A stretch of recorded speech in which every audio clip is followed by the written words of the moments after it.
आज नंद बाबा को वरुण देवता ले गए, बाद में वरुण लोक से लेकर आए, वृंदावन की महिमा बताई।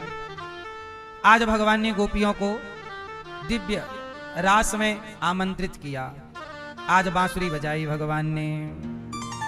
भगवान पिता रात्रि शरदोत्फुल्य मल्लिका वीक्षरन्तुं मनश्चक्रे योग माया मुपाश्रिता।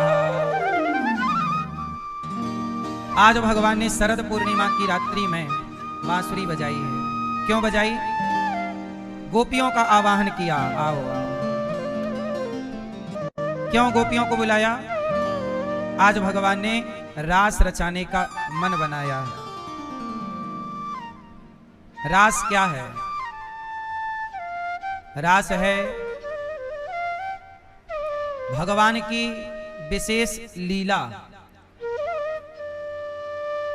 सारी गोपियां काम धाम में व्यस्त थीं, अपना काम कर रही थीं कि भगवान ने बांसुरी बजाई, सबको बुलाया। भगवान पिता रात्रि, शरद पूर्णिमा की रात्रि आई और कहा आओ आओ।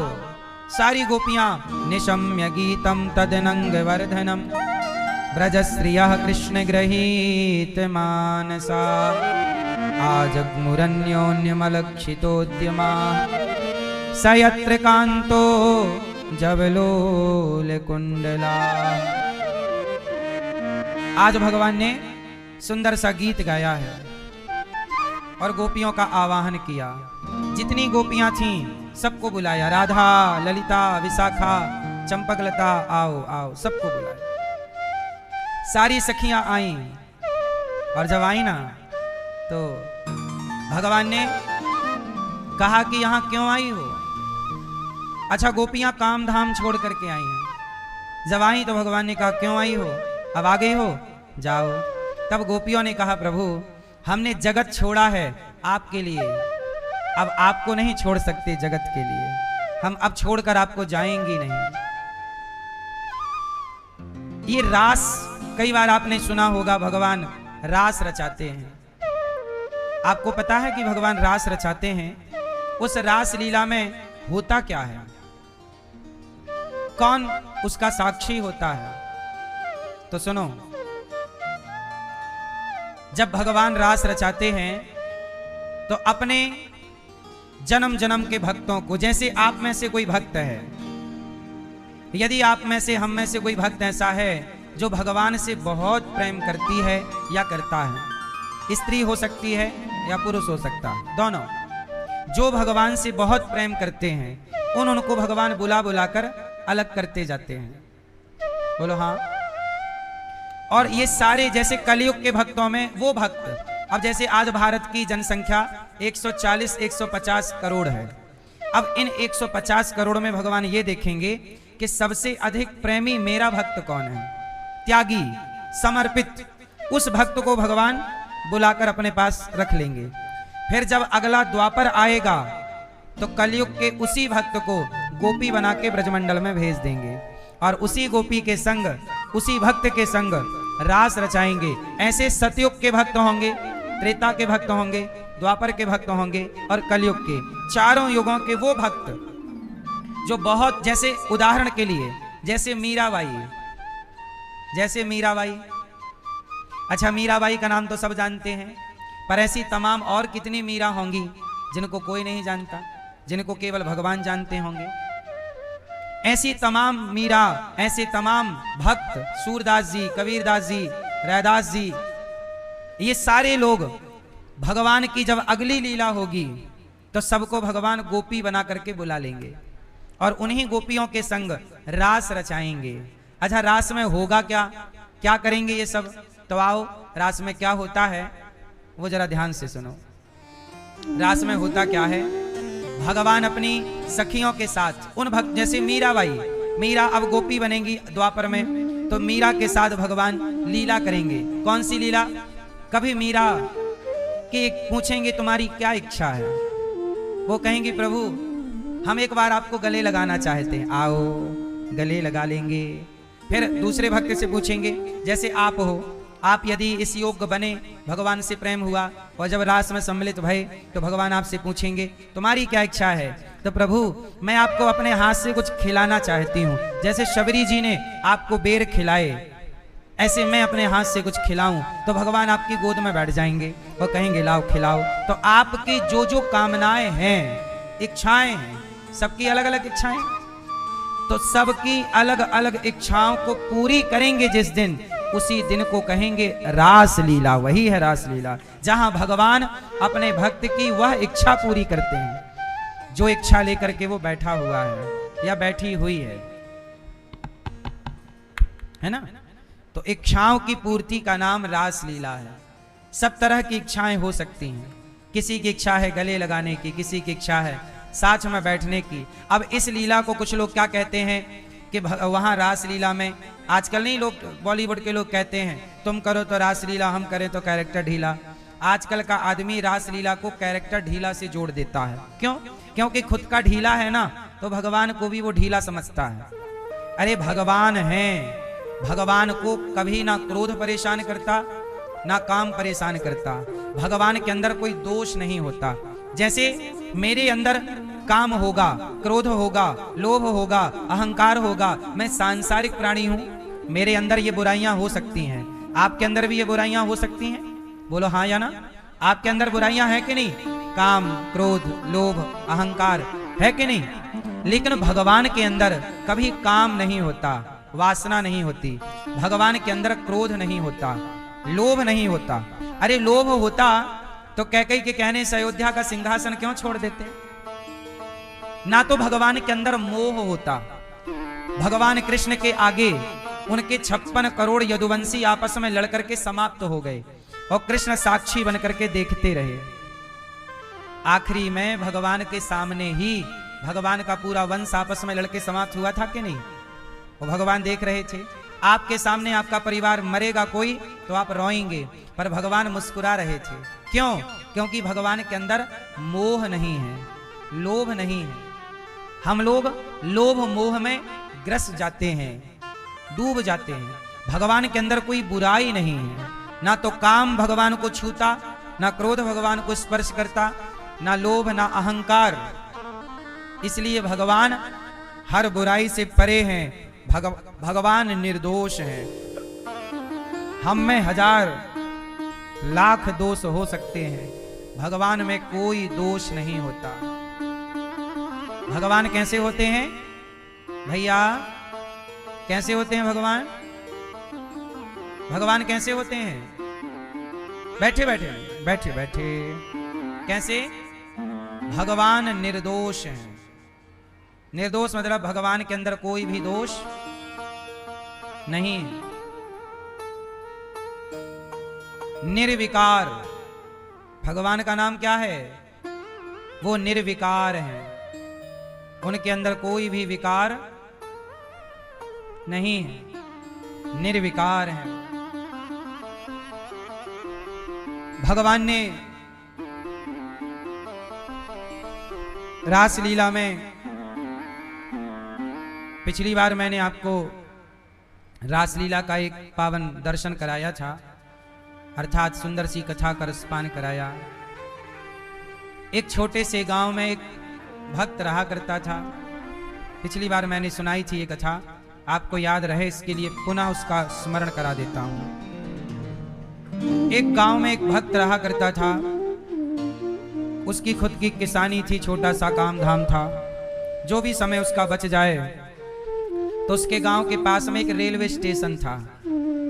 तो रेलवे स्टेशन में क्या हुआ कि वो जाके बैठ जाया करता था फ्री टाइम, तो रेलवे स्टेशन में बैठ जाता था। रेलवे स्टेशन भी गांव का था, खाली रहा करता था।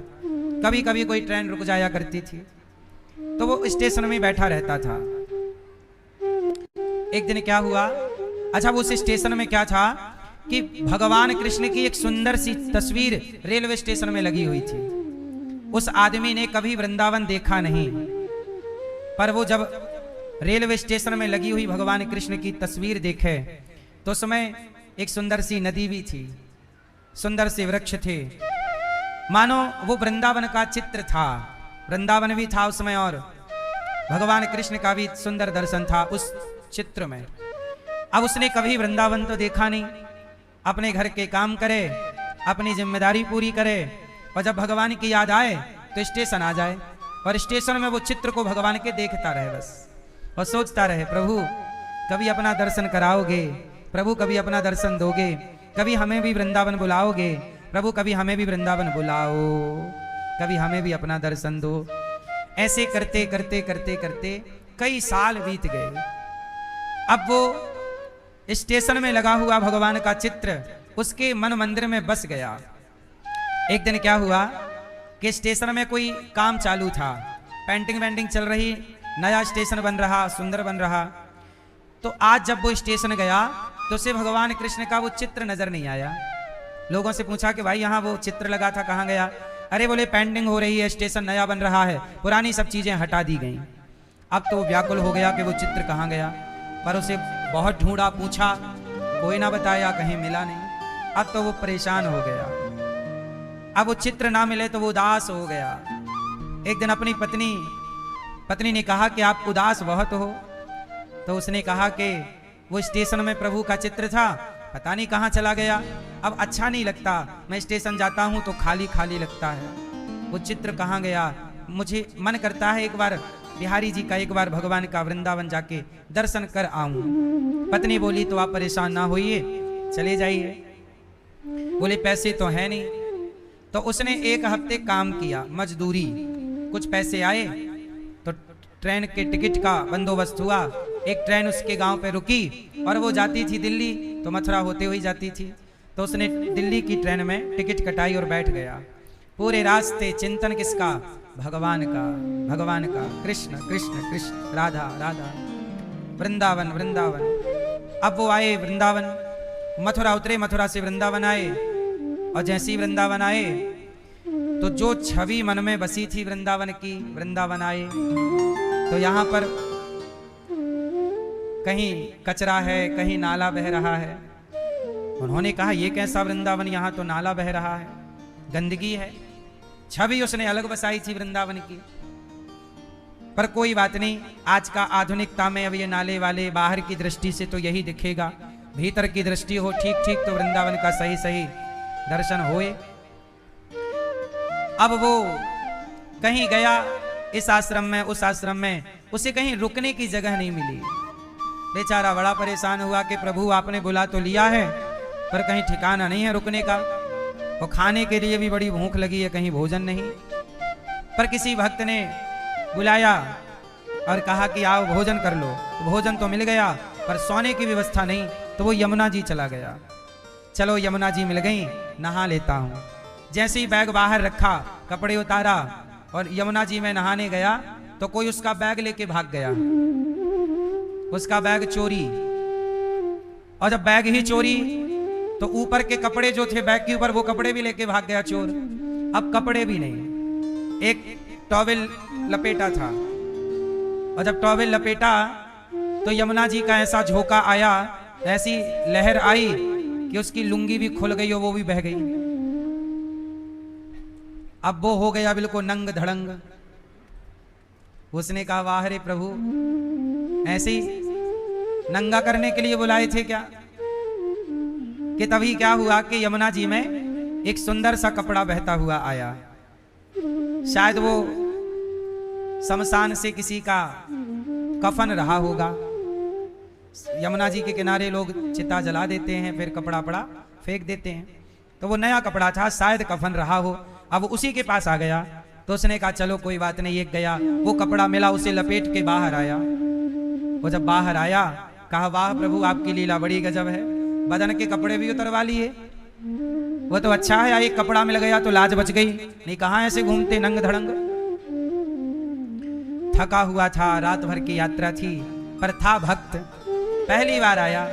यमुना जी के किनारे एक पेड़ था, वृक्ष था, ठंडक थी, छाया थी, खाने को मिल ही चुका था, स्नान हो ही गया, लेटा। और जब लेटा तो गहरी नींद आ गई, और कपड़ा उसके शरीर पर बस एक ही था, वो कफन का टुकड़ा, वही लपेट लिया, कोई बात नहीं, बस सो गया। और जब सोया तो उसने क्या देखा कि आकाश में उसने देखा कि वो उड़ रहा है आकाश में, और वो ऊपर की ओर गया, और जैसे ही ऊपर की ओर गया तो वहां देखता क्या है, सुंदर सुंदर स्त्रियां, गोपियां आकाश में, शाम का टाइम है, सुंदर नीला आसमान है, और गोपियां नृत्य कर रही हैं, हजारों गोपियां।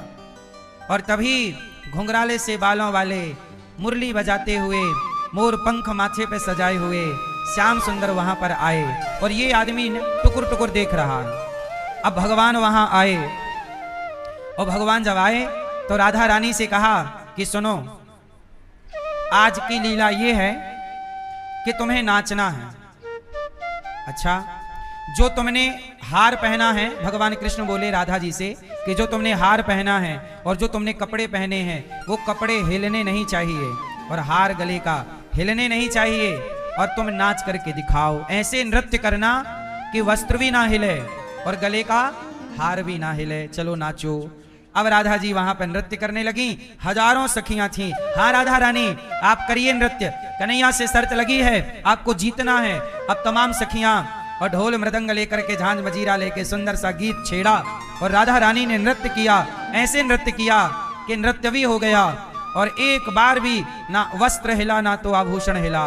और जब नृत्य पूरा हुआ, सारी गोपियों ने तालियां, राधा जीत गई, राधा रानी जीत गई। अब राधा बोली अभी नहीं, अब कन्हैया तुम्हारी बारी।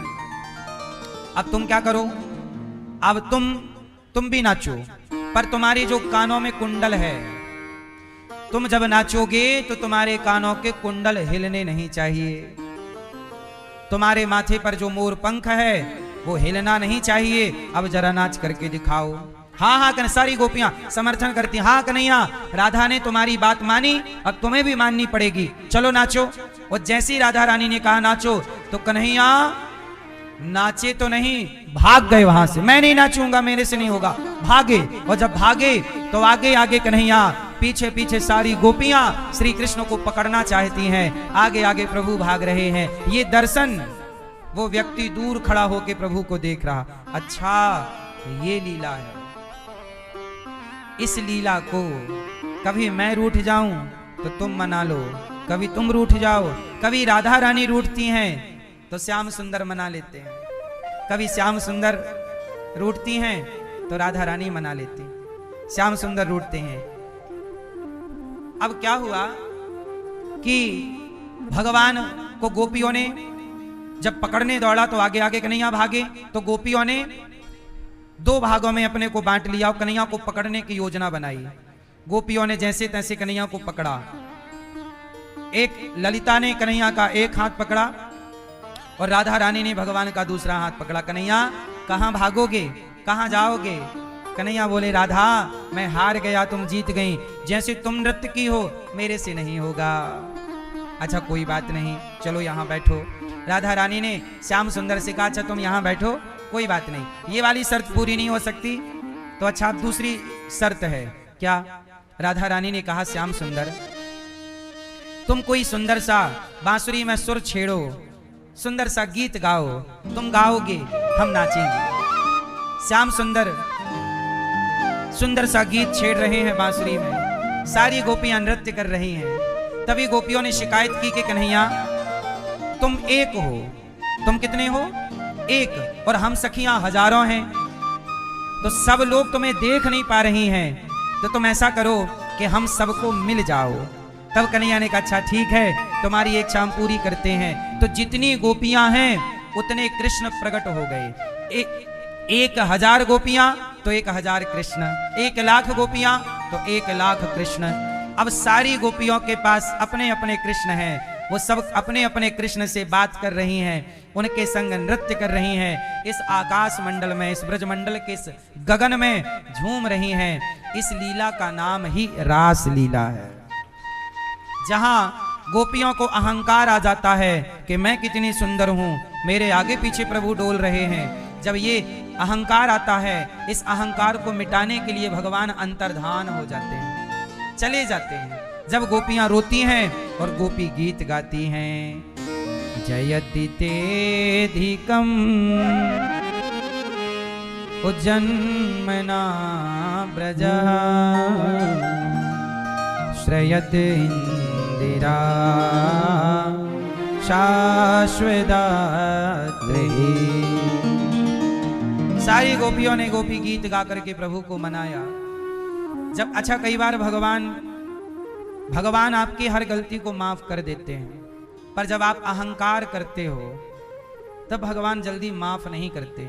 इसलिए भक्तों के अंदर अहंकार नहीं होना चाहिए। जिसके अंदर अहंकार होगा वो भक्त नहीं होगा। मैया, भक्त के अंदर क्या नहीं होगा? अहंकार नहीं होगा। अब वो जो भक्त भगवान का दर्शन कर रहा था, टुकुर टुकुर देख रहा था, तभी भगवान की नजर पड़ गई। तुम कहां से आए हो? तब राधा रानी ने कहा कि प्रभु, ये एक गांव का किसान है, सीधा साधा भक्त, आपके दर्शन के लिए वृंदावन आया है और आपका दर्शन करना चाहता है। आपने बड़ी कृपा की, दर्शन कराया। और जैसी राधा रानी ने ये कहा, उस आदमी की पेड़ के नीचे सोया था, उसकी नींद खुल गई। और जब नींद खुली, उसने देखा, अच्छा मैंने ये सपना देखा कि प्रभु मुझे लीला में सम्मिलित किए हैं। हाँ, भगवान अपनी लीला में सम्मिलित किए हैं। इसलिए कहता हूं, भगवान का चिंतन करके सोया करो। रात को भगवान अवश्य ही आपको दर्शन देंगे, किसी भी तरह से दर्शन दे सकते हैं।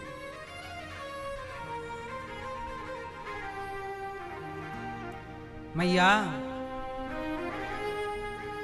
एक आदमी ने सपना देखा, ध्यान से सुनिएगा। एक आदमी था, उसने एक सपना देखा कि वो बहुत गहरी गंगा जी में इस तरफ से कोयला लेकर के और उस तरफ जाना चाहता है। कोयला लेकर के उस तरफ जाना चाहता है। इस तरफ, इस गंगा के इस पार से कोयला उस पार ले जाना चाहता है। थोड़ा सा कोयला उसके हाथ में आए, फिर इतनी बड़ी गंगा जी पार करके, नाव नहीं मतलब तैर करके पार करके जाए। जब उसकी आंख खुली तो वो बहुत हंसा कि वाह, मैं सपने में क्या इकट्ठा कर रहा था? जोर से, कोयला। मैया, जब तक वो आंख बंद किए था तब तक वो कोयला को इकट्ठा कर रहा था, कोयले के लिए बड़ा परेशान था। वो जब आंख खुली तो हंसा कि मैं भी कितना पागल, कोयला इकट्ठा कर रहा था।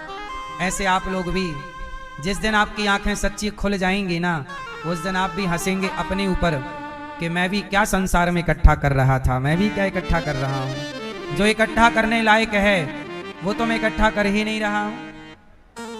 अच्छा सच बताओ, जिस दिन आपका आखिरी वक्त आएगा, भगवान का आखिरी मिलन होगा आपका, तब आप अपने पे हंसोगे नहीं कि क्या इकट्ठा कर रहे थे हम लोग, किसके लिए परेशान थे हम लोग। आज हम जिसके लिए परेशान हैं, जिसके लिए परेशान होकर दौड़ रहे हैं, जो इकट्ठा कर रहे हैं, पता नहीं इसकी कोई कीमत है भी कि नहीं। क्यों? अच्छा बताओ, ये पैसा है 100 रुपए, बोलो हाँ। ये कितने रुपए हैं? इसकी कीमत भारत में 100 रुपए है, परंतु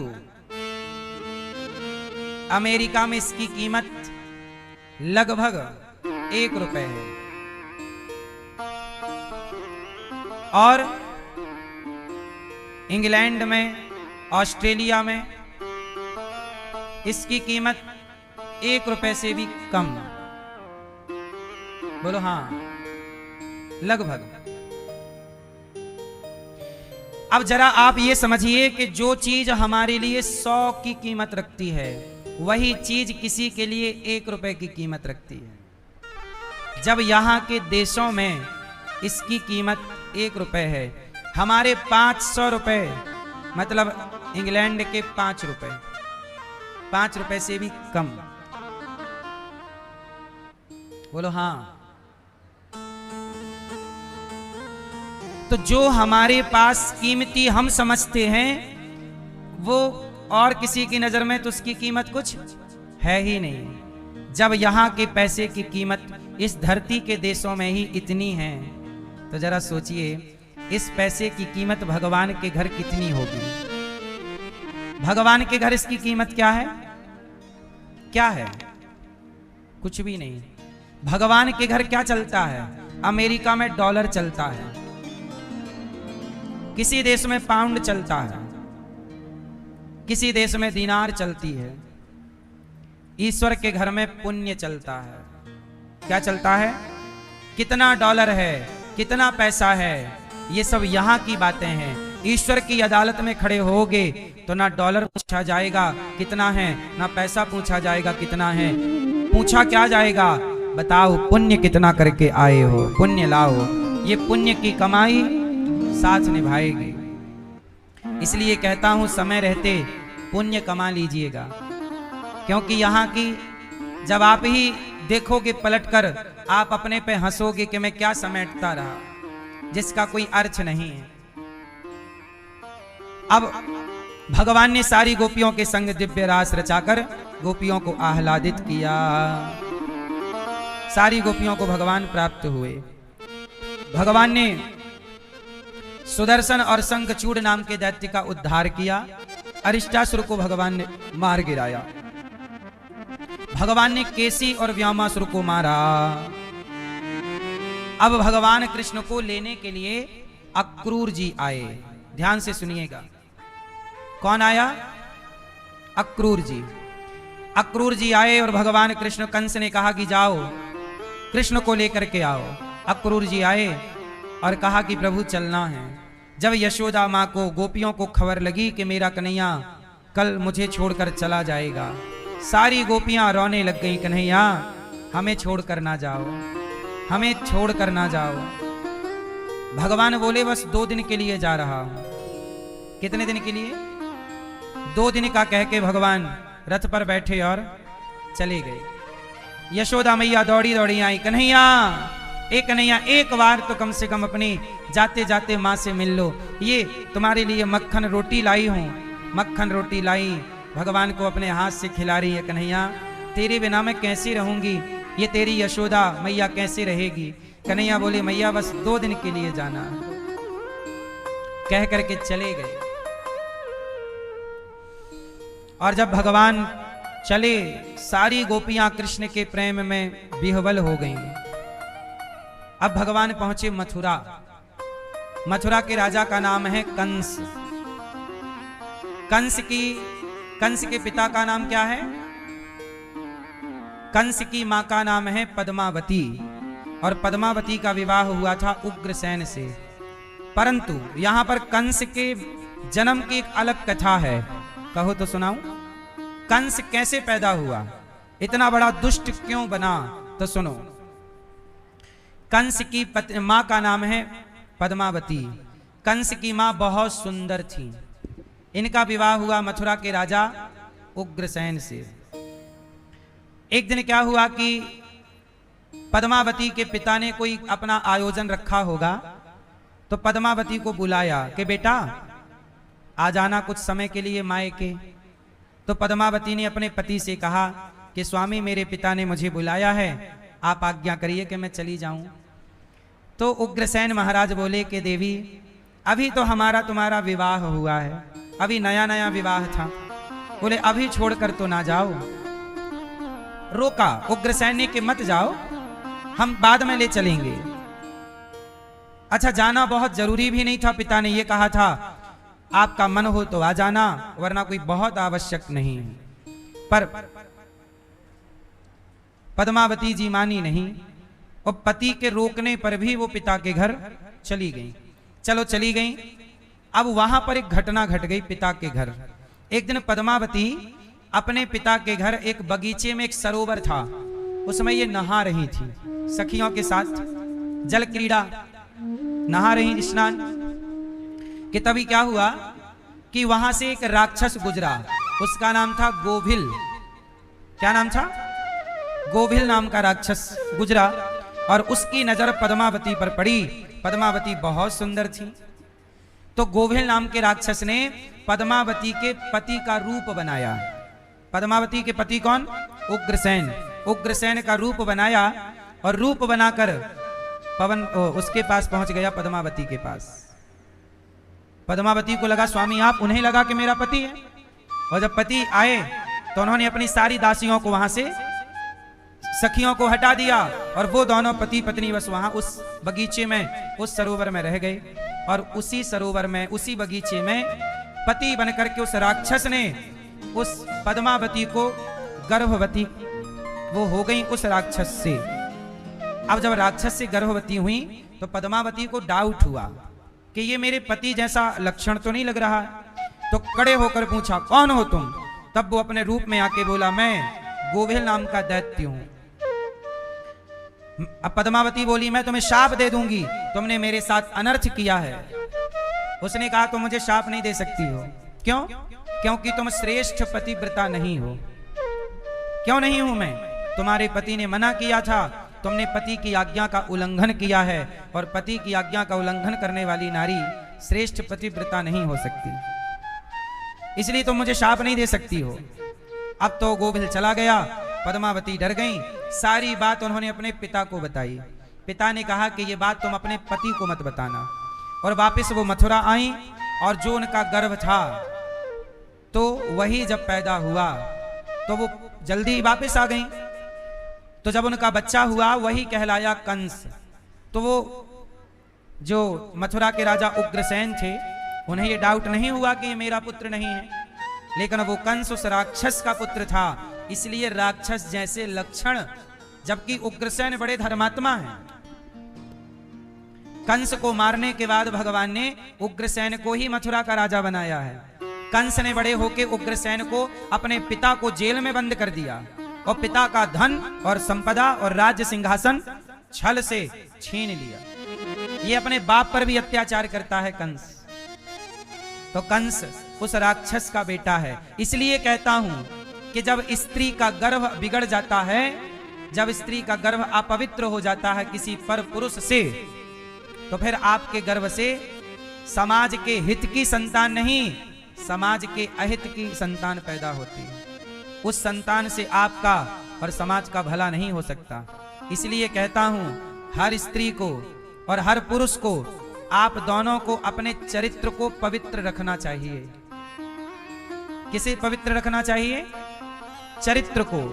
यदि आपका चरित्र बिगड़ेगा तो जो आपकी संतान होगी, चरित्रहीन माता पिता होंगे तो संतान भी चरित्रहीन ही होगी। चरित्रवान माता पिता होंगे तो संतान भी चरित्रवान ही होगी। इसलिए आपको अपने चरित्र को पवित्र रखना चाहिए, हर स्त्री को और हर पुरुष को।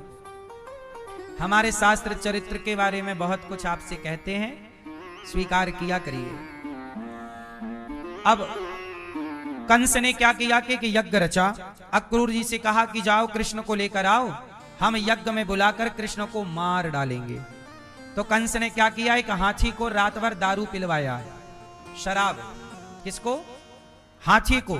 और जैसे ही अगले दिन भगवान कृष्ण मथुरा आए, तो जब मथुरा आए तो भगवान ने धोबी, जब मथुरा पहुंचे तो भगवान ने एक धोबी कपड़ों का गट्ठा लेके जा रहा था, कंस का धोबी था। तो भगवान ने कहा मामा जी कपड़ा हमें भी दे दो। तो धोबी भगवान को बहुत भला बुरा कहने लग गया, वस्त्रक, तुमने बाप की राजमय से कपड़े पहने हैं। ये वही वस्त्रक था जिसके कहने से माता सीता को वनवास जाना पड़ा था। ये वही धोबी है, वही वस्त्रक है जिसके कहने से माता सीता को कहां जाना पड़ा? जोर से, वनवास। देखो समाज की कैसी बातें हैं, समाज कितनी निष्ठुर और निर्दयी तरह से व्यवहार कई बार कुछ लोग करते हैं। सीता मां को भी छोड़ा नहीं समाज ने। एक बार आदमी खाए बिना रह जाता है, बोले बिना नहीं रहता। एक वस्त्रक ने माता सीता पे आरोप लगा दिया। अच्छा हुआ, जानते हो क्या हुआ?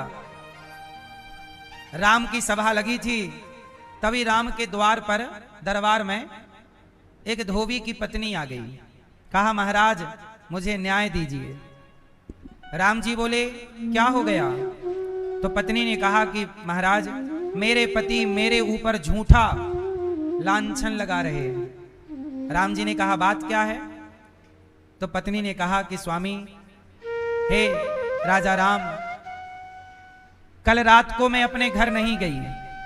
पानी मैं अयोध्या में काम करती हूं और मेरा घर सरयू जी के उस पार है, नदी के उस पार, और मैं काम इस पार करती हूं। तो मैं जैसे ही काम करके घर जाने लगी तो बहुत तेज बारिश होने लग गई।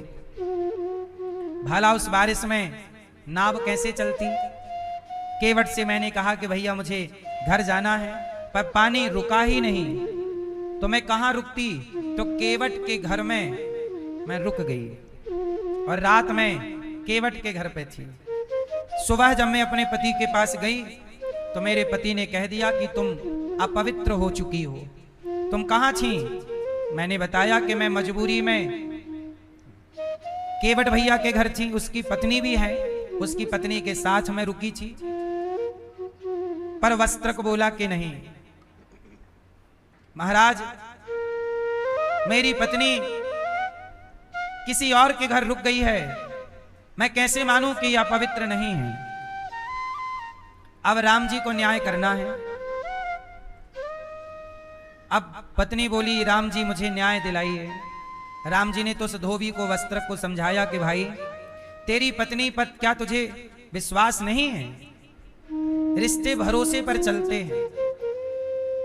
ऐसे तो कोई कभी भी किसी के साथ किसी को भी रास्ते पे आते जाते देख ले, इसका मतलब ये छोड़ी कि आप किसी से बात करने लग जाएं, किसी को रास्ता बताने लग जाएं, किसी से कोई आप पे गलत आरोप लगा दे कि तुम गलत हो। राम जी ने कहा कि क्या आपको अपनी पत्नी पर भरोसा नहीं है? तो वह वस्त्रक बोला, धोबी बोला कि राम मैं गरीब आदमी हूं, अब समाज मुझे कहेगी कि तेरी पत्नी तो रात भर उसके घर थी, पता नहीं वो पवित्र है कि अपवित्र। तो अब वस्त्रक ने क्या बोला वो जरा सुनिएगा। उस वस्त्रक ने कहा कि राम हम गरीब हैं, लोग हमें कहेंगे, आप अमीर हैं, आप तो राजा हैं, आपको थोड़ी कोई कहेगा। आपकी पत्नी सीता रावण के यहां इतने दिन रहकर आई, आपको किसी ने कुछ नहीं कहा, पर मेरी पत्नी एक रात किसी के यहां रही है तो लोग हमें ताना मारेंगे। अब देखो उसने अपनी पत्नी का कहते कहते सीता मां को भी लपेट लिया और क्या कह दिया कि आपकी पत्नी भी तो रावण के यहां थी, पर आपसे किसी ने कुछ नहीं कहा क्योंकि आप बड़े आदमी हैं, आप राजा हैं, और राजा हैं तो आपसे कौन कहे।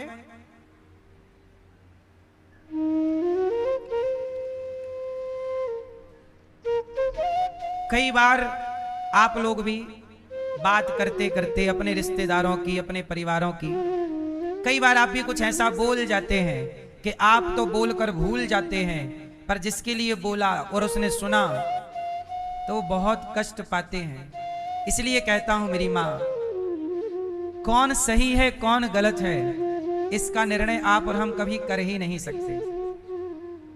कौन सही है, कौन सही है, कौन गलत है, कौन निर्णय करेगा? दुर्योधन सही था कि गलत? शकुनी सही था कि गलत? बताओ, निर्णय किसने किया? आपने किया, हमने किया, या विधाता ने किया? रावण सही है कि गलत? निर्णय किसने किया? आपने, हमने। इसलिए आप सही हैं कि गलत हैं? कौन सही है कौन गलत? मैं क्यों कहूं कि आप गलत हैं? आप कभी किसी को मत कहा करो। कोई गलत है समझा सकते हो कि भाई ये रास्ता गलत है, ये रास्ता ना अपनाओ, दारू पीना गलत है, बीड़ी पीना गलत है, गलत काम को रोक दो, भाई ये गलत है। पर आप पर्सनल ये मत कहो कि तुम गलत हो। कोई गलत है भी हम समझा ही तो सकते हैं। आप दारू पीते हैं, मैं समझा ही तो सकता हूं। आप जुआ खेलते हैं, हम समझा सकते हैं, बस मर्जी आगे आपकी है। इसलिए कहता हूं कोई सही है कोई गलत है, आप मत इस लफड़े में पड़ा करो, आप न्यायाधीश मत बना करो। इस संसार के न्यायाधीश भी कई बार निर्दोषों को फांसी दे देते हैं और दोषियों को कई बार बाइज्जत बरी कर देते हैं। सही गलत का निर्णय कोई नहीं कर सकता, कोई कितना भी बड़ा न्यायाधीश बना रहे, पर सही कौन है गलत कौन है। कुछ लोग पकड़ में आ जाते हैं कि हाँ ये सही है ये गलत है, पर कुछ लोग पकड़ में नहीं आते कि कह नहीं सकते कि ये सही है कि गलत है। ये बात केवल ईश्वर को पता है, ये बात केवल किसको पता है? भगवान को। आप सही हैं कि गलत हैं, ये बात केवल भगवान को पता है। क्यों बात सही है गलत है? इसलिए मेरी मां, जब तुझसे ना सुलझें तेरे उलझे हुए धंधे, तब भगवान के इंसाफ पे छोड़ दे बंदे। वही तेरी मुश्किल आसान करेगा, जो तू ना कर सका वो भगवान करेगा। परेशान ना हुआ करिए, कुछ चीजें भगवान के इंसाफ पर छोड़ देना चाहिए। चल कोई बात नहीं, तेरा इंसाफ ईश्वर करेगा, उस पर छोड़ देता हूं।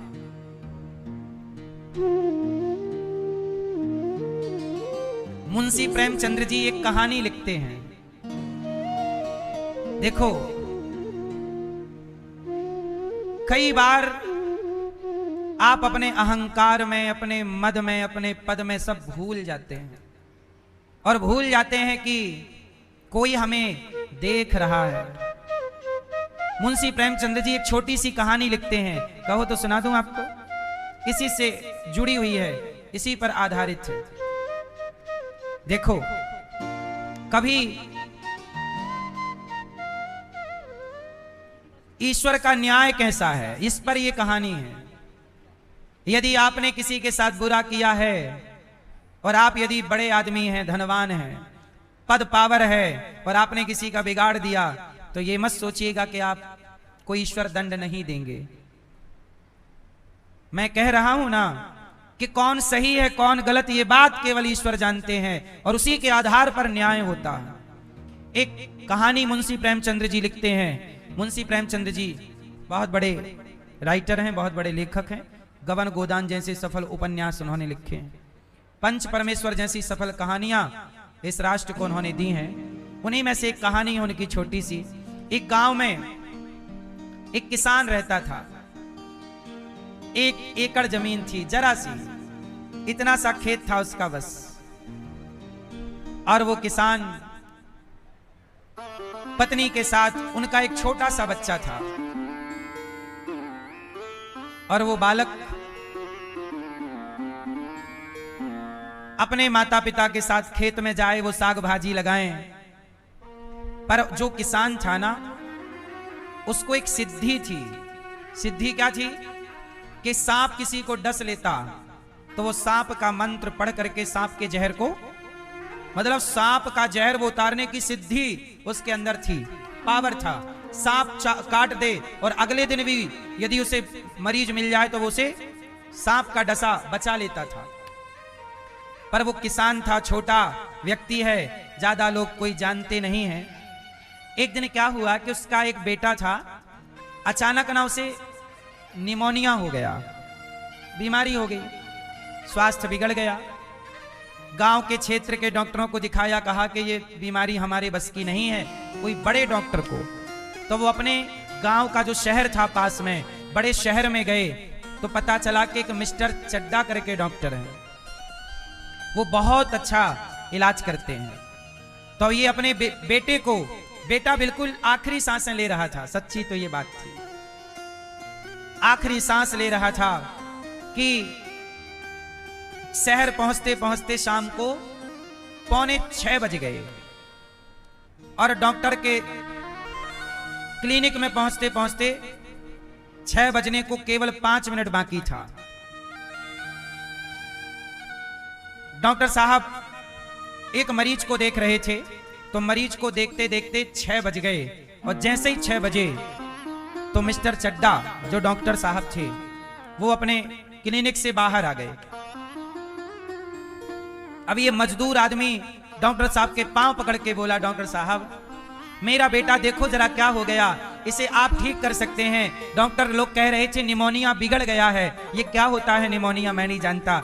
डॉक्टर साहब मेरे बच्चे की आप लाज बचाइए, रक्षा कीजिए।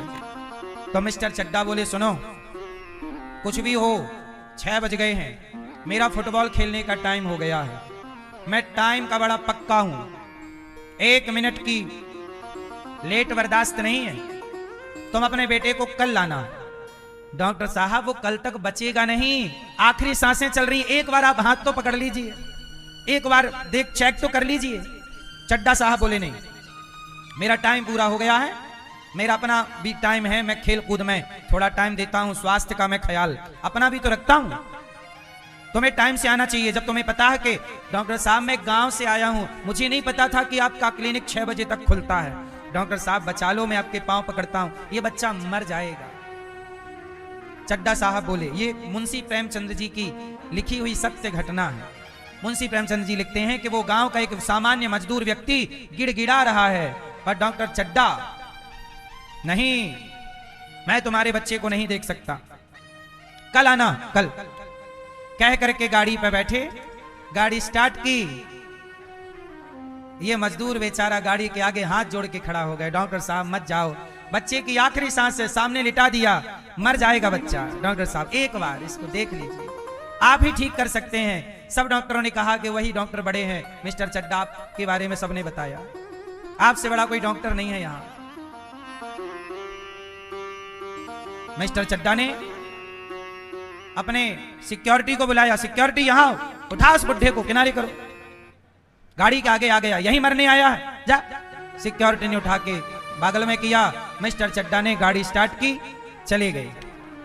अपने घर पहुंचे, फुटबॉल निकाली, उनके पास एक पार्क था, बड़ा मैदान, फुटबॉल खेलने लग गए, दौड़ने लग गए। डॉक्टर साहब मिस्टर चड्डा, अभी ये बूढ़ा बाप क्या करता, अपने बेटे को लिए उसी क्लिनिक में पूरी रात बैठा रहा कि कल मिस्टर चड्डा आएंगे और मेरे बेटे को देखेंगे।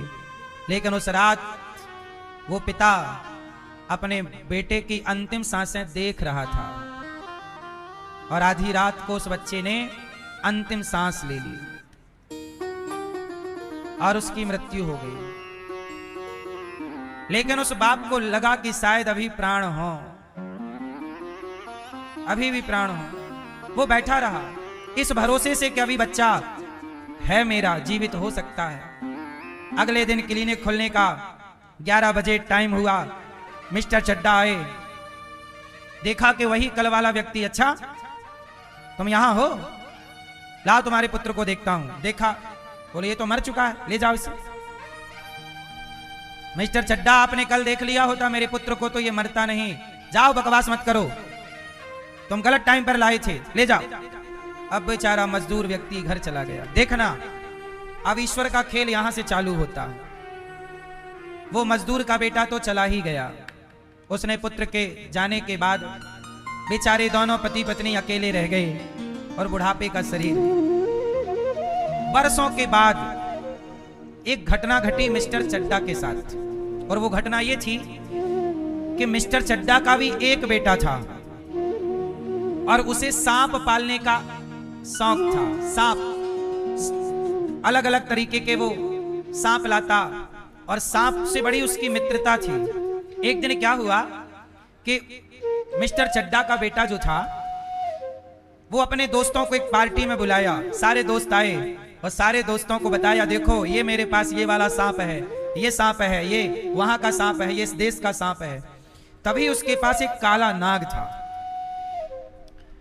उस काले नाग का मुंह मिस्टर चड्डा के बेटे ने जोर से पकड़ लिया और उसके दोस्त ने कहा कि यार तुम्हारे पास जितने सांप है ना, सबके दांत टूटे हुए हैं, मतलब जहर वाला दांत, तो ये तो जहर के दांत टूटे हुए हैं। मिस्टर चड्डा के बच्चे ने कहा नहीं, किसी भी सांप का दांत नहीं टूटा, सारे सांप जहरीले हैं।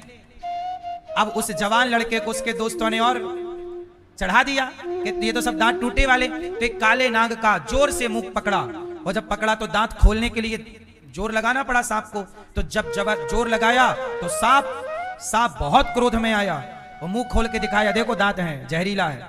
और जैसे ही सांप को उसने जोर से दबा के रखा, और सांप ने जैसे ही देखा कि मैं छूटा, दौड़कर मिस्टर चड्डा के बेटे को काले नाग ने डस लिया।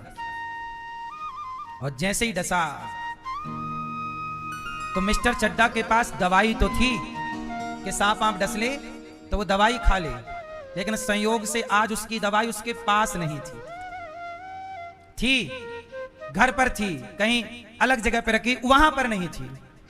और उस काले नाग ने पूरी ताकत से पूरा जहर उसके अंदर डाल दिया और वो बिल्कुल देखते देखते गिर गया।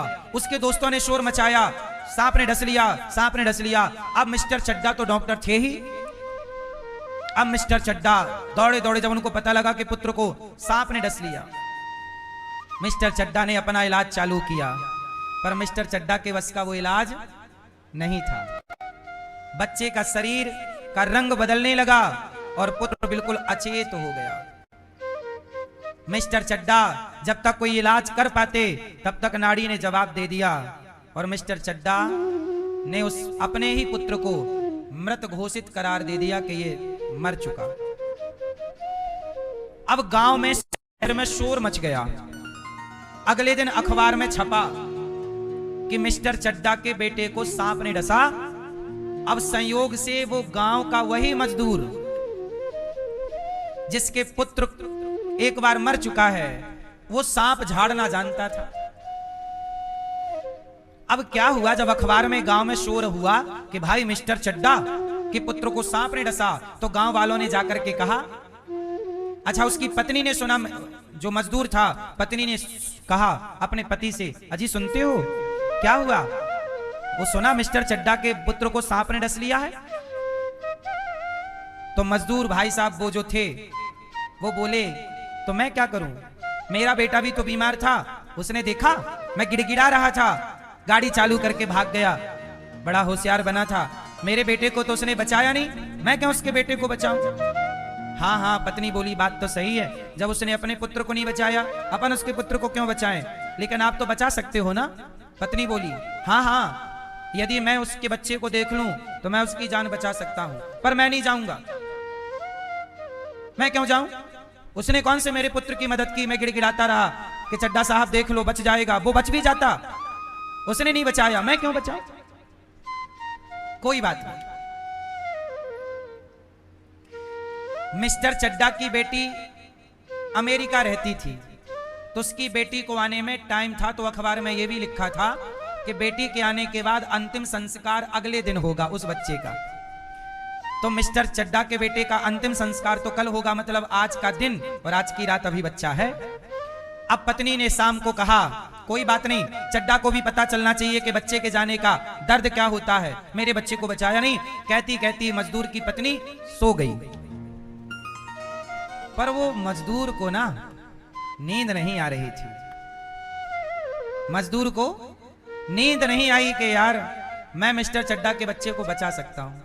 उसने भले मेरे बेटे को नहीं बचाया, पर मैं उसके बेटे को बचा सकता हूं। फिर बाद में मन करे क्यों बचाऊं, उसने कौन सा मेरे बेटे को। उसने फिर कंबल ताना, सो गया, पर फिर कंबल हटाया, उठ के बैठा।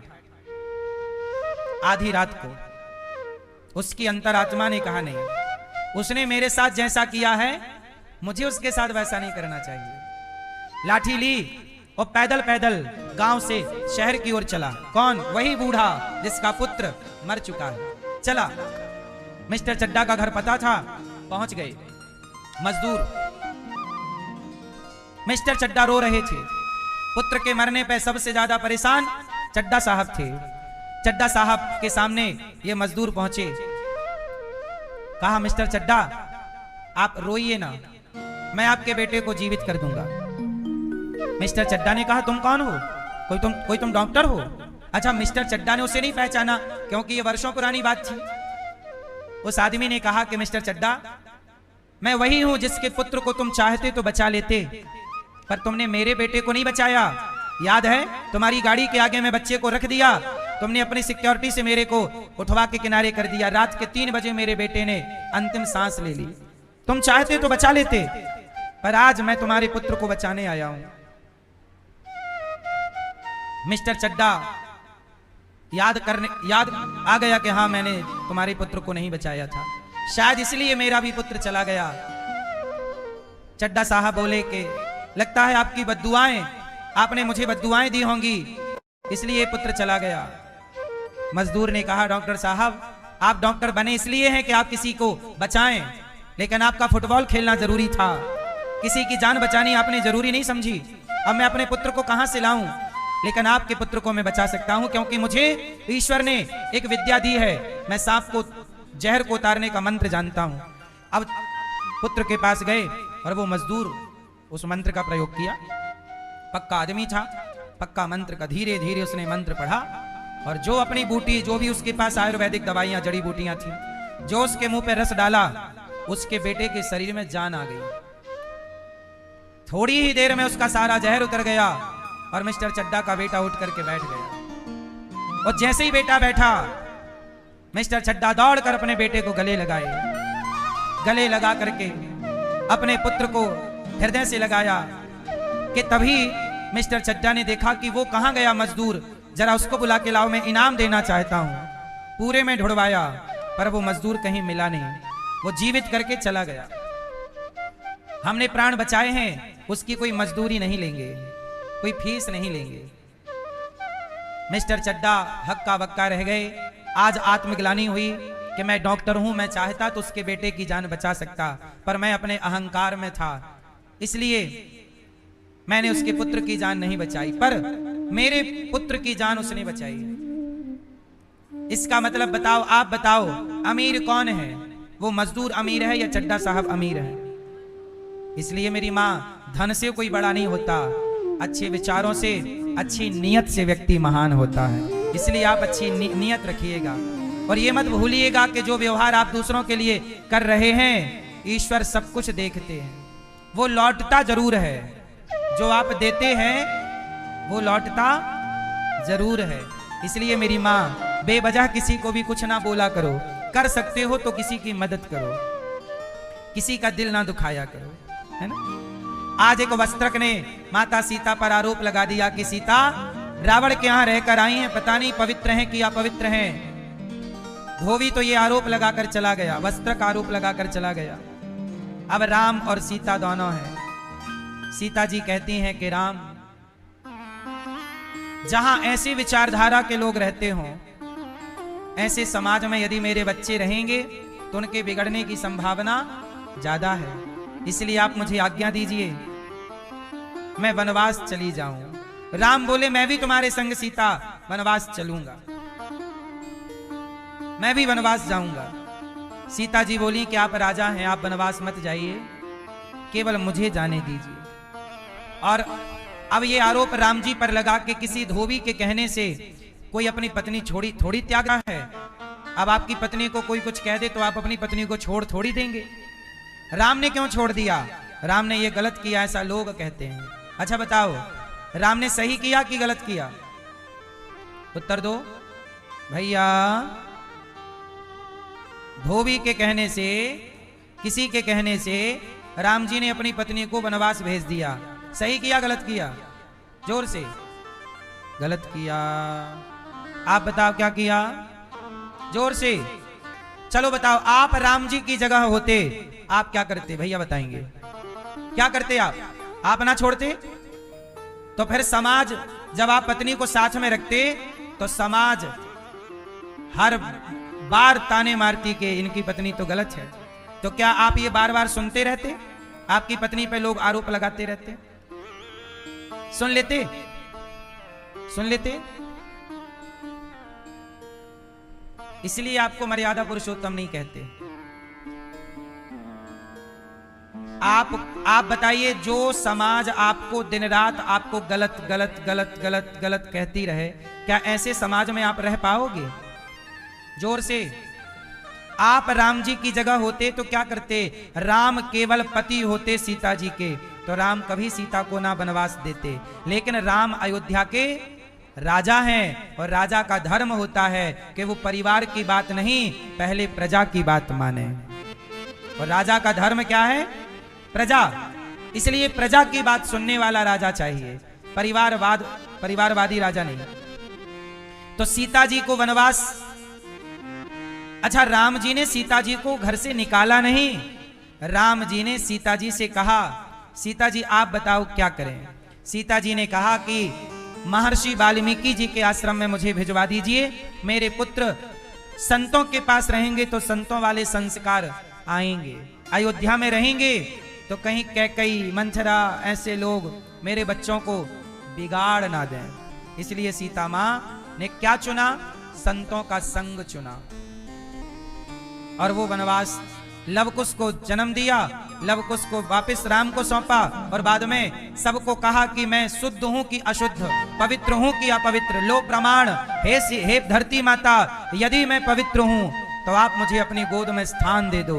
ये कहते ही पृथ्वी माता प्रकट हुई और सीता मां समा गई पृथ्वी में और सब देखते रहे। आज वही वस्त्र धोबी दौड़ कर आया, माता क्षमा कर दो, मेरे से बड़ा अपराध हो गया। कई बार आप लोग दिल दुखाते हैं, गाली देते हैं, अपमान करते हैं और बाद में कहते हैं सॉरी, गलती हो गई। सॉरी अच्छी चीज है, क्षमा मांगना चाहिए। क्षमा उसके लिए होता है जहां आपसे धोखे से गलती हो जाए। धोखे से, मैं चाहता नहीं था आपका दिल दुखाना और आपका दिल दुख गया। मैं बोलना नहीं चाहता था ये बात पर मुंह से निकल गई, तो ऐसी बात के लिए सॉरी होना चाहिए कि भाई गलती हो गई, क्षमा कर दीजिए। पर आपने जानबूझ करके यदि गलती की है, जानबूझ करके यदि आपने किसी को गाली दी और अपमानित किया, जलील की, आरोप लगाया, फिर बाद में आप सॉरी बोलें तो क्या? इसलिए मेरी इतनी सी प्रार्थना है, ऐसा कोई काम मत किया करो कि आपको सॉरी कहना पड़े। सॉरी सामान्य गलतियों के लिए अच्छा लगता है, ऐसी गलती कोई जानबूझ कर मत करिएगा। बात समझ में आई? अब वो वस्त्र कह रहे हैं क्षमा क्षमा। अब तुम्हारे क्षमा मांगने से सीता मां वापस तो आएंगी नहीं। तुम्हारे क्षमा मांगने से सीता मां अब राम को प्राप्त तो ऐसे होंगी नहीं जैसे थी। ये लीला पूरी हो गई। इसलिए किसी की खुशी आप बढ़ा नहीं सकते, तो किसी की खुशियों में ग्रहण मत लगाइएगा, किसी की खुशियों को बिगाड़िए मत। इसलिए कहता हूं सबको खुशियां दो, किसी की खुशियां छीनो मत। सही है? राम, कुछ लोग कहते हैं राम गलत हैं, सीता मां को वनवास दे दिया। भाई ये बताओ, राम को समझने की पात्रता आपके अंदर है? राम कौन है? साक्षात नारायण। क्या उस परम पिता नारायण को समझने की पात्रता आपके अंदर है? सीता जी कौन है? साक्षात लक्ष्मी। क्या उनको समझने की आपके अंदर पात्रता है? जब पात्रता नहीं है तो आरोप कैसे लगाया जा सकता? हम तुच्छ प्राणी किस पे आरोप लगा रहे हैं? भगवान पे। अरे भगवान की उन लीलाओं को तो समझिए। सीता मां के वनवास जाने का मूल रहस्य क्या है, कारण क्या है, आप जानते हैं? भाई आप जानते हैं? तो सुनो, एक बार क्या हुआ, सीता मां के कमरे में माता कैकई जी आई। बहुत ध्यान से सुनिएगा। ए भैया, ओ लाला, बैठ जाओ, क्यों खड़े हो? जल्दी से बैठो। कितने गैर जिम्मेदार लोग हमारे देश में रहते हैं, जिम्मेदारी से ना कथा सुनेंगे ना जिम्मेदारी से बैठेंगे। थोड़ा शांति से बैठ लो, कथा सुन लो, आए हो तो सुन ही लो। ए हरी मैया, कहां चली मटक के? बैठ नहीं सकती हो मेरी मां, आई कथा सुनने हो, मटक रही है यहां से वहां। सुनो,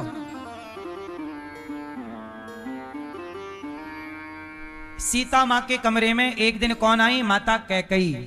और देखो ना, माता कैकई ने सीता मां से क्या कहा, जरा सुनिएगा। माता कैकई ने सीता मां से कहा कि सीता, ये बताओ तुमने रावण को देखा तो बताओ वो कैसा दिखता था? कौन पूछ रहा है? कैकई मां। किससे? सीता जी। सीता जी ने कहा मां मैंने रावण को नहीं देखा। अच्छा, सीता जी लंका में थी, पर सीता जी ने रावण को, क्योंकि सीता जी जब भी रावण से बात करती एक तिनका हाथ में लेती और तृणधरी ओट कहत वैदेही, भारत की नारी है, पराये पुरुष का दर्शन भी नहीं करती। सीता जी ने रावण को नहीं देखा, जैसे ही रावण आता तो मुंह फेर लेती, तिनके को देखकर बात करती रावण से, रावण की ओर नहीं देखती। तो सीता मां ने कहा कैकई मां से, मैंने तो रावण को देखा नहीं। तो कैकई मां बोली देखा तो होगा सीता, तुम्हें चुराने आया था, चुरा के ले गया तब तो देखा होगा। सीता माँ बोली नहीं माँ, मैंने रावण के मुख को तो नहीं देखा, पर जब रावण मुझे चुराने आया था तो मैंने उसके पांव के अंगूठे को देखा था। नीचे सिर था मेरा, पलकें झुकी थी, और वो मुझे विमान पर बिठाया, हाथ पकड़कर उसके पांव को मैंने देखा, तो पांव में भी केवल अंगूठा देख पाई। तो सीता जी ने कहा कि मैंने पांव के अंगूठे को देखा। तो कैकेयी माँ ने हाथ में एक कलम दी और कहा जरा इस दीवार में जरा रावण के अंगूठे का चित्र बनाओ कैसा था। अब सीता जी ने अंगूठे का चित्र पेंटिंग कर दी, ऐसा ऐसा ऐसा ऐसा ऐसा, अंगूठा तैयार। किसका? रावण के पांव का। तभी सीता माँ को कौशल्या जी ने बुलाया और सीता जी कौशल्या जी से मिलने चली गई। अब कमरे में अकेली कैकेयी, और कैकेयी ने रावण को देखा था। कैसे देखा? कि जब रावण को मारा तो रावण को सारे बंदर भालुओं ने देखा, तो सबने रावण का चित्र बनाया और चित्र बना बना के अयोध्या में दिखाया कि देखो रावण ऐसा दिखता था, उसे राम जी ने मार डाला।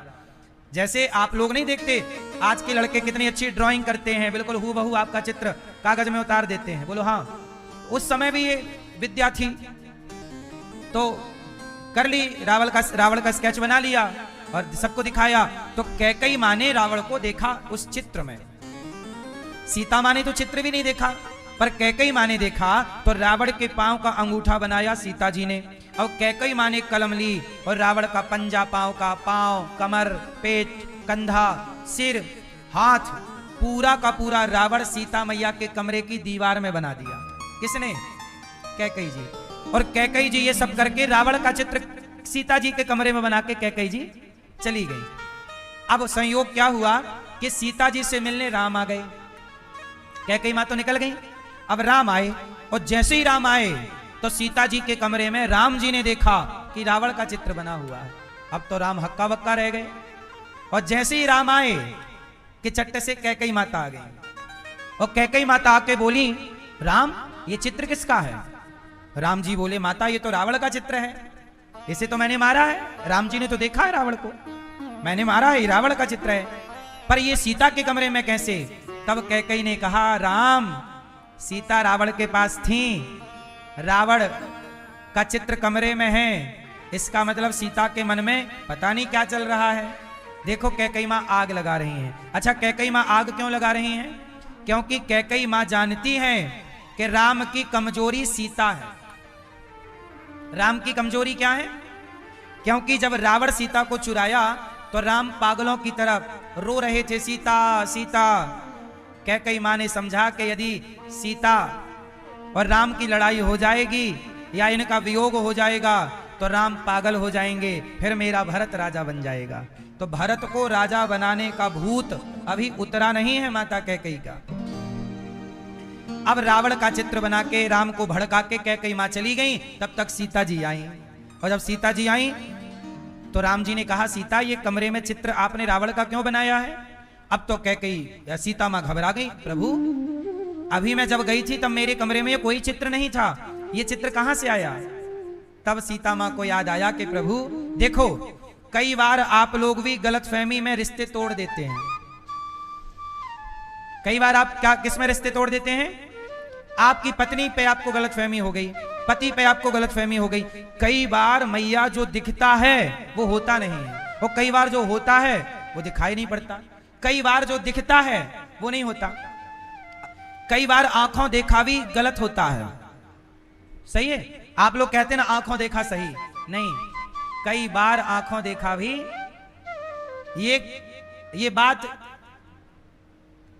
ये बात कहां से सिद्ध हुई? इसकी भी एक कथा है कि आंखों देखा भी कई बार गलत हो जाता है। कहो तो मैं बता दूं, 1 मिनट लगेगा, सुनोगे? तो सुनो। बीरबल और अकबर का नाम सुना होगा। अकबर के लिए एक माली गुलाब का बिछौना बिछाता था, मतलब उसके पलंग में गुलाब गुलाब गुलाब, पंखुड़ी पंखुड़ी पंखुड़ी गुलाब की, कभी कमल की, और उस पर राजा सोया करता था गुलाब के बिस्तर पर। एक दिन क्या हुआ कि माली ने गुलाब का सुंदर सा बिछौना बिछाया, बिस्तर बिछाया, और माली को लगा यार इसमें सोने में कितना मजा आता होगा, मैं ही तो बिछा रहा हूं, थोड़ा मैं जरा लेट कर देखूं, अभी मैं ठीक कर दूंगा क्योंकि मैं ही तो बना रहा हूं। तो माली लेट गया, बिछाया खुद सजाया और खुद लेट गया।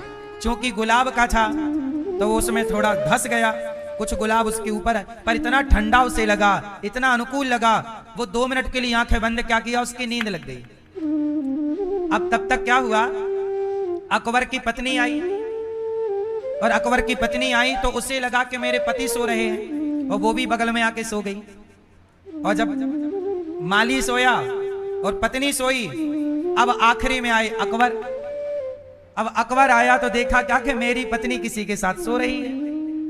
अब तो हल्ला हो गया, अरे अब तो अकबर ने देखा, अब अकबर ने तो अपनी आंखों से देखा ना, क्यों, आंखों से देखा कि ये सो रही है इस आदमी के साथ। अब उस आदमी को उठाया तो वो माली, अरे माली के साथ राजा की पत्नी। अब तो दरबार लगा। पत्नी ने कहा स्वामी मेरी कोई गलती नहीं है, मुझे लगा आप सो रहे हैं, तू क्यों सोया? साहब मुझे लगा देखूं कैसा है। अब दोनों में, अब राजा कैसे माने कि तुम दोनों सही बोल रहे हो? तो बीरबल के पास गए, बीरबल के पास गए, तुम न्याय करो, हमने तो अपनी आंखों से देखा है कि ये दोनों गलत हैं, पत्नी भी गलत और माली भी गलत, दोनों को मृत्यु दंड दिया जाए। बीरबल बोले महाराज एक बार चलो आपके कमरे में जहां बिस्तर है वहां चलो।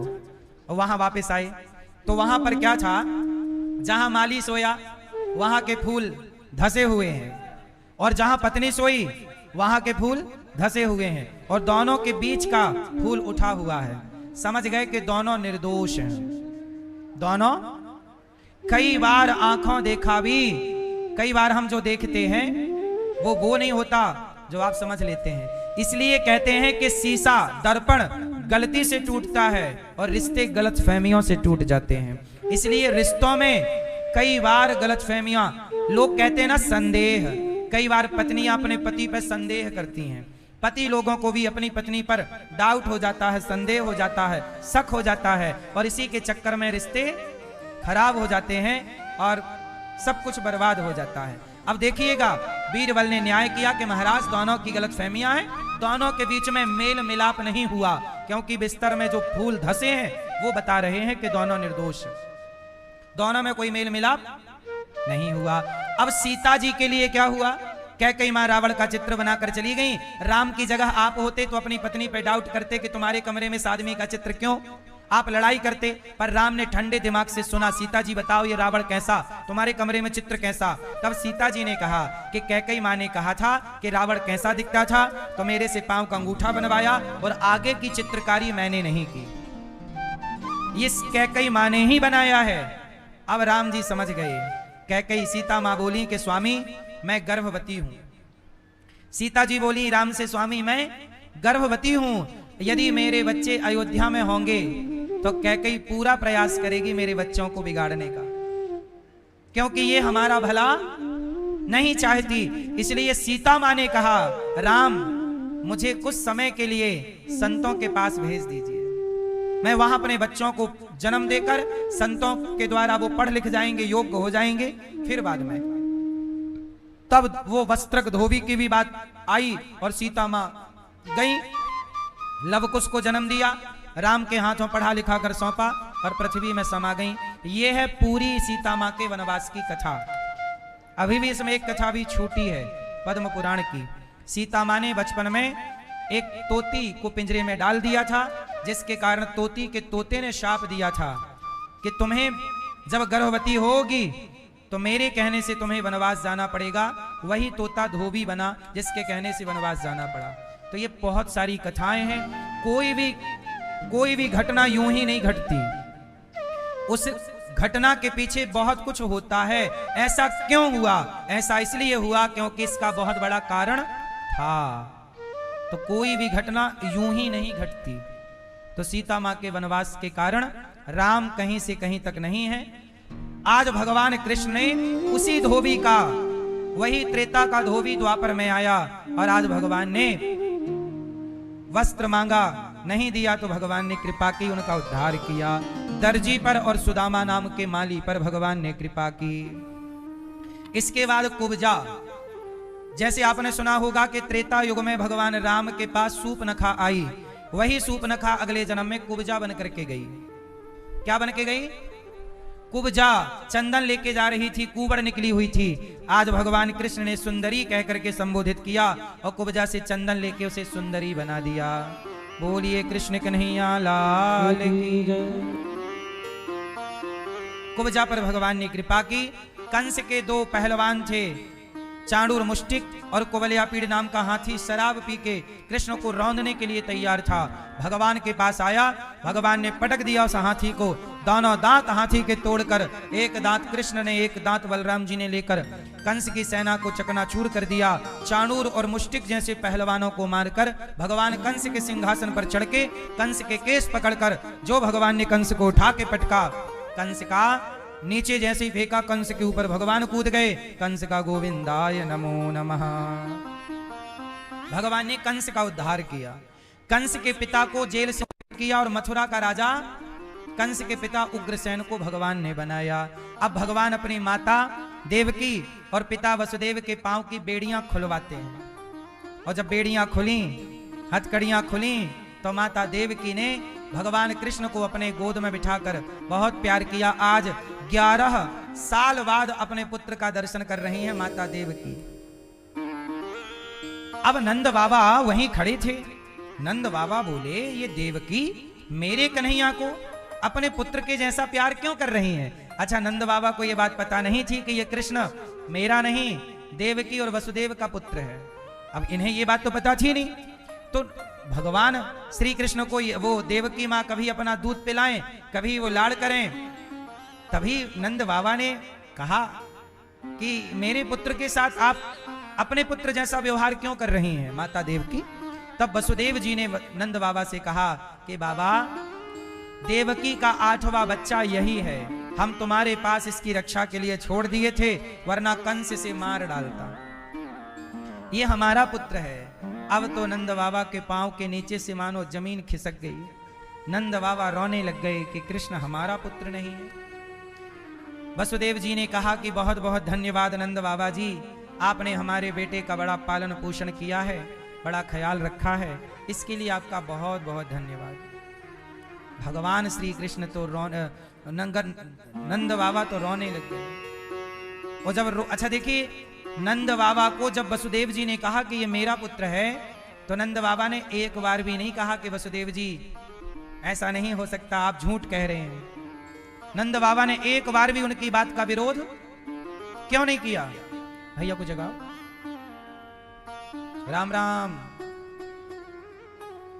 मैया, ओ पंचायती मैया, और जोर से करो पंचायत मेरी मां, हमें भी सुनाई पड़े।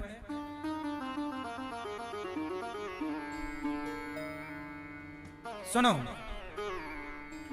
भगवान श्री कृष्ण मेरे पुत्र हैं, ये वसुदेव जी ने कहा तो नंद बाबा ने एक बार भी विरोध नहीं किया। क्यों? क्योंकि नंद बाबा जानते थे कि वसुदेव जी सत्यवादी राजा हैं। ये कभी भी असत्य, सत्य की कीमत है। आज के जमाने में सच की कीमत कम है, आज के जमाने में झूठ की कीमत ज्यादा है। अच्छा ये बताओ, आप कितने लोग सच बोलते हैं? जो सच बोलते हैं वो हाथ उठाएं। मतलब आज तक आपने झूठ नहीं बोला। भाई आप झूठ बोलते हैं? झूठ बोलते हैं तो बोलने से फायदा होता है? दुकान है, मतलब दुकान है तो झूठ बोलोगे तो ही चलेगी। अच्छा सच बोलेंगे तो नहीं चलेगी। अच्छा सच बोलोगे तो आपका पेट भरेगा कि नहीं है? अच्छा चिड़िया, आपके गांव में, शहर में चिड़िया है जहां आप रहते हो, तो चिड़िया का भी पेट झूठ बोल के भरता होगा, क्यों नहीं? नहीं भाई, आप झूठ बोलते हैं? नहीं, झूठ नहीं बोलते। चलो, आप झूठ बोलते हैं? चिड़िया का पेट झूठ बोलने से नहीं भरता, वो झूठ बोलती नहीं है। आप लोगों ने ऐसी मानसिकता बना ली है कि हम झूठ नहीं बोलेंगे तो हमारा बिजनेस नहीं चलेगा, काम नहीं चलेगा। अरे भाई, जब झूठ बोलने से तुम्हारा काम धंधा इतना चलता है तो सच था। एक रत्नाकर नाम का डाकू था, सुनी है कथा रत्नाकर की? एक रत्नाकर नाम का डाकू था, सबको लूट लेता था। जंगल में वही था जो रास्ते से निकलता लूट लेता पैसा सोना और मार भी डालता, कितनों को मार चुका है। एक दिन नारद जी आए, नारायण नारायण नारायण। तो नारद जी को भी पकड़ लिया रत्नाकर ने, ए बाबा जी यहाँ चलो पैसे निकालो। नारद जी बोले हमारे पास कहाँ पैसा धरा है, हमारे पास तो नारायण नारायण का धन है बस। कहा कि तुम पैसे नहीं दोगे मार डालूंगा। नारद जी बोले अच्छा ये बताओ, मुझे मार डालोगे तो मुझे मारने का जो पाप है वो कौन भोगेगा? तो रत्नाकर ने कहा मैं अपना पैसा सोना पत्नी को देता हूं, तो मेरी पत्नी भोगेगी मेरा पाप। नारद जी ने कहा जाओ पत्नी से, पिता से, परिवार से पूछ कर आओ कि तुमने परिवार के लिए जो पाप कमाया है वो पाप भोगेगा कौन? भाई पैसे के बंटवारे में सब भागीदार हैं, क्या पाप के बंटवारे में कोई भागीदार है? क्या पैसे के बंटवारे में सब भागीदार हैं? हर बेटा भागीदार है आपकी संपत्ति में, क्या आपके पाप में आपका बेटा भागीदार है? जाओ पूछ के आओ। नारद जी को पेड़ से बांध दिया रत्नाकर नाम के डाकू ने और गया। पत्नी से कहा ये बताओ, मैं जो पाप करता हूं चोरी करने का, मार डालता हूं, तो क्या मेरे पाप का तुम भोग भोगोगी मेरे साथ? पत्नी बोली स्वामी आप सोना चांदी लाते हैं वो तो मैं रख लेती हूं, लेकिन जो आप पाप कमाते हैं वो मैं चाह कर भी आपका पाप रख नहीं सकती। आपका पाप आपको ही भोगना है। आपका धन मैं ले सकती हूं पर आपका पाप मैं नहीं ले सकती। यही बात पुत्र ने कहा, यही बात पिता ने कही। अब उस रत्नाकर की आंखें खुल गईं कि जिस परिवार के लिए मैं पाप करता रहा वो परिवार सोना चांदी तो ले चुका पर मेरा पाप लेने को कोई तैयार। मैया इसलिए कहता हूं कमाओ, पेट ही तो भरना है। 84 लाख योनियां हैं, इन 84 लाख योनियों में केवल मनुष्य आप ऐसे हैं जो पेट भरने के नाम पर झूठ बोलते हैं। चिड़िया का भी तो पेट भरता है, वो झूठ तो नहीं बोलती। सांप का भी तो पेट भरता है, वो झूठ तो नहीं बोलता। एक तुम हो जो पेट भरने के नाम पर, पेट के नाम से क्या बोलते हो? यार पेट का वास्ता है, पेट का सवाल है। झूठ। कोशिश करिए कि जीवन में धर्म हो, झूठ ना बोला जाए। वसुदेव जी ने अपने जीवन में कभी एक बार भी असत्य नहीं बोला, इसलिए उनके घर जगत के पालनहार भगवान कृष्ण प्रकट हुए। क्यों? एक बार भी वसुदेव जी ने एक बार भी अपने जीवन में झूठ नहीं बोला। इसलिए वसुदेव जी ने जब कहा कि कृष्ण आपके पुत्र नहीं बाबा नंद हमारे हैं, तो नंद बाबा मान गए और एक बार के कहने से अपने पुत्र कृष्ण को छोड़ करके और नंद बाबा जाने लगे। रो रहे हैं नंद बाबा। कृष्ण जैसा बेटा छोड़ना पड़े, एक बेटी की विदाई होती है तो पिता रोता है। जब जगत के पालनहार की विदाई होगी तो कौन है जो रोए ना? नंद बाबा रो रहे हैं। तब दौड़कर श्री कृष्ण आए, बाबा से लिपट गए। बाबा क्यों रो रहे हो? कहा कि कन्हैया हमें पहले पता होता कि तुम हमारे पुत्र नहीं हो तो हम तुम्हें बहुत अच्छे से रखते, बहुत अच्छी सेवा करते, पर हमें क्षमा कर देना, हम तुम्हारी अच्छी सेवा ना कर पाए। मैया तुम्हें बांध देती उखल से, खाने को माखन ना देती। पता होता कि तुम पुत्र नहीं हो ना, तुम्हें इतना कष्ट ना उठाना पड़ता। नंद बाबा ने कहा कि बाबा, कन्हैया ने कहा कि बाबा मैं तुम्हारा ही तो हूं, बस बाबा मुझे यहाँ कुछ समय की लीला करनी है आगे की, इसलिए मुझे रुकना पड़ रहा है, वरना मैं मैया यशोदा को छोड़ नहीं सकता। बाबा मैया से कहना मैं जरूर आऊंगा। कहकर नंद बाबा चले गए। भगवान श्री कृष्ण मथुरा में देवकी वसुदेव के पास रुके और वसुदेव देवकी ने निर्णय लिया कि हमारा कन्हैया बड़ा हो गया है, वैसे पढ़ाना लिखाना चाहिए। तो पढ़ाने के लिए भगवान को कहां भेजा? उज्जैन। अच्छा, उज्जैन में स्थिति क्या थी शिक्षा की कि भगवान श्री कृष्ण भी वहीं पढ़ रहे थे जो कि राजा के बेटे हैं, और सुदामा जैसा गरीब भी वहीं पढ़ रहा था। मतलब पहले के जमाने में, जैसे आजकल लोग नहीं कहते कि पहले, आजकल लोग आरोप क्या लगाते हैं कि ब्राह्मणों ने पढ़ने नहीं दिया। अरे भगवान कृष्ण यादव हैं, और यादव और पंडित सुदामा दोनों एक साथ पढ़ रहे हैं एक विद्यालय में। पढ़ने क्यों नहीं, पढ़ने नहीं दिया होता तो कृष्ण का प्रवेश ना होता विद्यालय में? बोलो। इसका मतलब हमारे देश में हमारे सनातनियों को आपस में लड़ाने के लिए ये जहर घोला गया जातवाद का। हमारे देश में कभी शिक्षा सबके लिए समान थी, पहले भी और आज भी। आज बल्कि भेदभाव ज्यादा है। आज नेताओं के बेटे विदेशों में पढ़ते हैं और गरीब और अमीर का बेटा अलग अलग स्कूल में पढ़ता है। आज अमीर लोगों के लिए अलग स्कूल हैं और गरीब लोगों के लिए, जोर से, आज भेदभाव सरकारों की तरफ से ज्यादा है, लेकिन ईश्वर की अदालत में भगवान के टाइम पर इस सनातन में, इस देश में कभी भेद नहीं था। अमीर भगवान कृष्ण और गरीब सुदामा दोनों एक ही विद्यालय में पढ़ रहे हैं, अमीरी गरीबी दोनों साथ। भेदभाव पहले नहीं था, भेदभाव आज ज्यादा है। सही है गलत है? जैसे आजकल लोग बोलते हैं कि आज संविधान जब से आया तो पढ़ने का अधिकार मिला। अरे भाई, जब देश में संविधान नहीं था 1950 से पहले, तब भी इस देश में स्त्री हो पुरुष हो सबको पढ़ने का अधिकार था। चलो बताओ, झांसी की रानी पढ़ी थी कि अनपढ़ थी? इंदौर की रानी अहिल्याबाई होलकर पढ़ी लिखी थी अनपढ़ थी? उत्तर दो। तो अहिल्याबाई होलकर तो तब की थी ना जब भारत का संविधान लागू नहीं हुआ था। तो आजकल के लोग क्या बोलते हैं, जब से संविधान लागू हुआ, संविधान ने पढ़ने की हमें इजाजत दी। अरे संविधान जब नहीं था इस देश में, तब भी नारियां अहिल्याबाई जैसी पढ़ी लिखी थी, जो समाज को रानी बन करके और समाज की सेवा करती थी, राष्ट्र की सेवा करती थी। अहिल्याबाई के जमाने में काशी विश्वनाथ का मंदिर बनाया गया था। आज भी काशी विश्वनाथ के मंदिर में अहिल्याबाई होलकर जी का नाम लिखा है कि काशी का मंदिर किसने बनवाया? वो तब जब संविधान लागू, फिर तो वो अनपढ़ थी कि पढ़ी लिखी थी? इसका मतलब पढ़ने का अधिकार पहले सबको था। आजकल क्या कहते हैं, बोले पहले पढ़ने का अधिकार नहीं था। अरे ये केवल सनातन को बरगलाने के लिए झूठ बोला गया है कुछ नेताओं के द्वारा।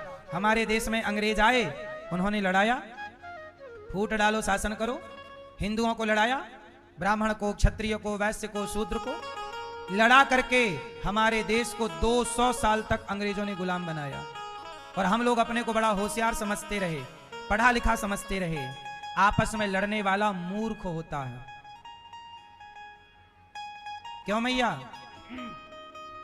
आप लोग आज भी जातियों के नाम पे लड़ते हो।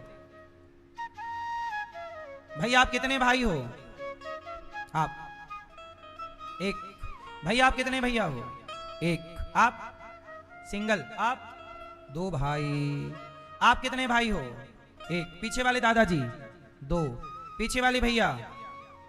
दो। पीछे वाली मैया खड़ी हो, मैया बताओ कितने भैया हैं तुम्हारे? खड़ी हो, बता तो दो मेरी माँ। बैठने की नहीं है इच्छा? अच्छा पहले मटकेंगी 4 जगह से, फिर बैठेंगे। हाँ,